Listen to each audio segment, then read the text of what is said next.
कर्ण जी ने अपने पिता को उपदेश किया। गोकर्ण गीता का आप सबने कल श्रवण किया। अब जो धुंधुकारी था, पिताजी के घर वन चले जाने के बाद माताजी को बहुत अधिक कष्ट दिया। महाराज गाली देने लगा। एक भी पाप उससे छूटा नहीं था। समस्त प्रकार के पाप को किया उसने और अंत में उसकी अधोगति हुई, जिसके फलस्वरूप भयंकर प्रेत योनि में पड़ा। और गोकर्ण जी के द्वारा, गोकर्ण जी कुछ समय के लिए तीर्थ यात्रा के लिए गए हुए थे। वापस जब लौट के आते हैं तो गांव वालों से पता चलता है कि धुंधुकारी की मृत्यु हो गई है। संत धुंधुकारी ने आकर के स्वप्न में बताया कि वेश्याओं ने मुझे मार डाला, लेकिन मेरी मुक्ति का उपाय करो। तो गोकर्ण जी ने समस्त मुक्ति का उपाय ढूंढ डाला। यहां तक कि उन्होंने यह भी कह दिया कि मैंने तेरे लिए तो गया में श्राद्ध करवाई थी तेरे नाम की, मुझे पता चल गई थी कि तेरी मृत्यु हो गई है, लेकिन तुम मुक्त नहीं हुए। कहता है कि गया श्राद्ध शतेनापि मुक्तिर में न भविष्यति। गया में एक नहीं 10 नहीं 100 श्राद्ध भी करा दोगे फिर भी मेरी मुक्ति नहीं हो सकती। क्योंकि गया में श्राद्ध कराने से मुक्ति किसकी होती है? जो छोटे मोटे पापी होते हैं वो गया के श्राद्ध से मुक्त हो जाते हैं। लेकिन मैं ऐसा पापी हूं जिसने एक भी पाप को छोड़ा ही नहीं। जिंदगी में समस्त पापों को मैंने किया। इसलिए भाई तुम कोई और उपाय देखो। अब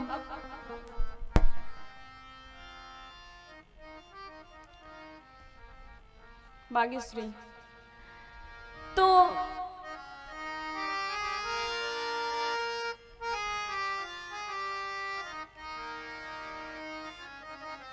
गोकर्ण जी ने मुक्ति का उपाय श्री सूर्य नारायण से पूछा। कौन श्री सूर्य नारायण?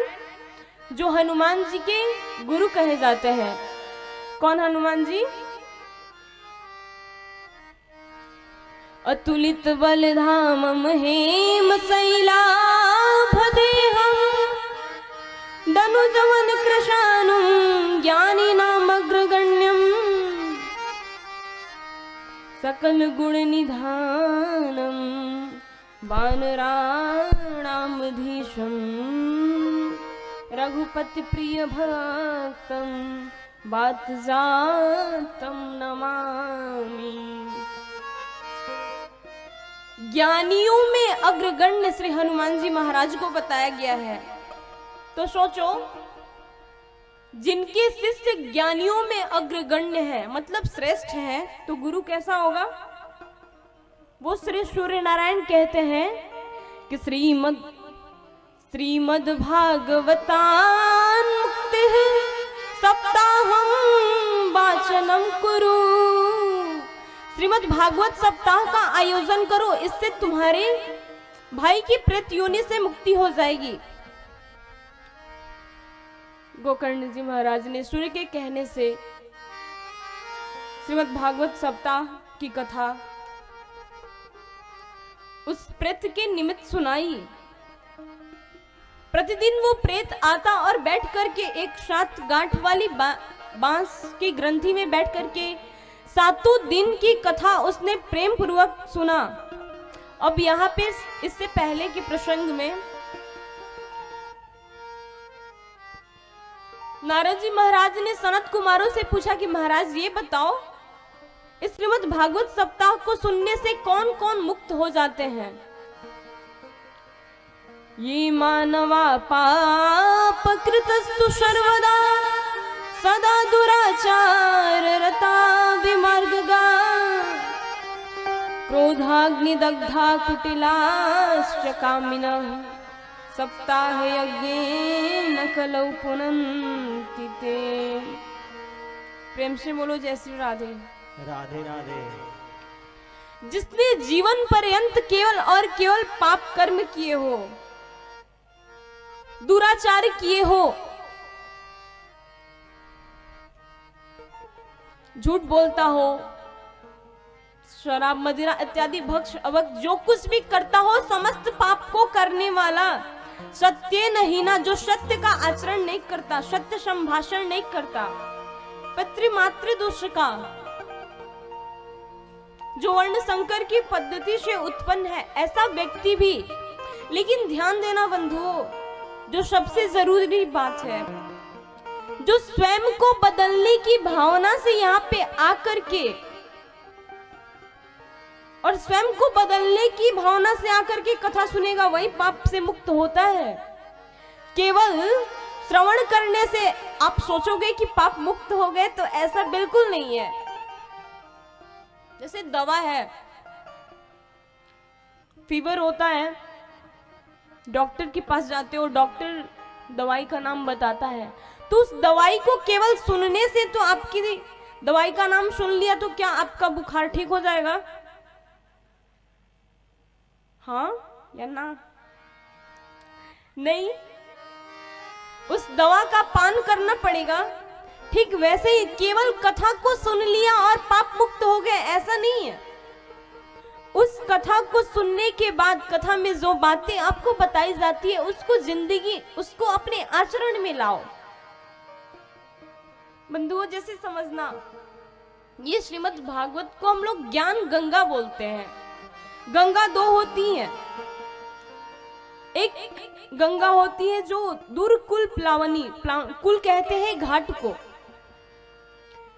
एक गंगा होती है जो दूर के घाटों से बहती हुई आती है, और यह श्रीमद् भागवत भी गंगा है। वो गंगा भगवान के चरणों से निकली है, और यह श्रीमद् भागवत रूपी गंगा भगवान के मुख से निकली है। ध्यान से समझना, उस गंगा में नहाने से लोग पवित्र हो जाते हैं, है ना? लेकिन केवल और केवल आप सोचो कि मैं नहा लूं और केवल गंगा में स्नान कर दिया और मैं पवित्र हो गई, तो ऐसा बिल्कुल नहीं है। गंगा में जाओ तो केवल नहा लिया और आप शुद्ध हो गए, ऐसा नहीं। मन में संकल्प लो नहाने से पूर्व। कई लोग तो ऐसे होते हैं, महाराज कौन सा वो होता है जिसमें गंगा स्नान करते हैं, कार्तिक के महीने में गंगा स्नान करने जाएंगे और 100 डुबकी लगाएंगे, 50-51 जितना हो सके डुबकी लगाएंगे। दम फूल रहा है, सांस फूल रही है, लेकिन डुबकी नहीं छूटनी चाहिए। 100 तो मुझे पूरा करना ही है। क्यों? अरे बहुत पाप हो गए, पाप को धोना है यहाँ पे।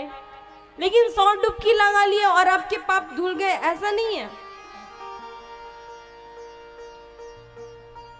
यदि गंगा में स्नान करने से लोग पाप मुक्त हो जाते हैं, तो जीवन पूरी दुनिया में सब फिर तो पापी ही बढ़ जाते हैं।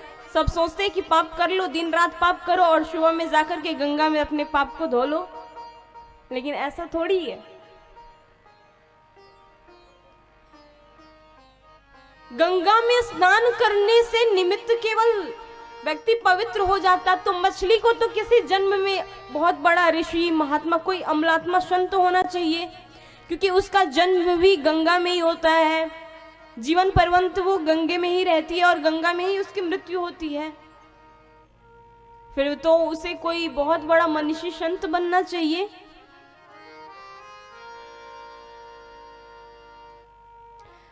गंगा में स्नान करने से नहीं, गंगा में स्नान करने से पूर्व अपने मन में संकल्प लो कि हे गंगे मैया, मैं जानती हूं कि मेरे अंदर बहुत बुराइयां हैं, लेकिन मैं उन समस्त बुराइयों को दूर करना चाहती हूं। तब आपके मन के विचारों को गंगा शुद्ध बनाती है। तो ठीक वैसे ही यह श्रीमद् भागवत रूपी ज्ञान गंगा भी है। यहाँ पर आकर के आप बैठ गए और कथा सुन लिया और आपके पाप खत्म हो गए, ऐसा नहीं है। यहाँ आओ और स्वयं को बदलने की भावना के निमित्त होकर के यहाँ कथा सुनो, तो श्रीमद् भागवत आपके पापों को दूर करेगी, आपके पापों का विमोचन करेंगी।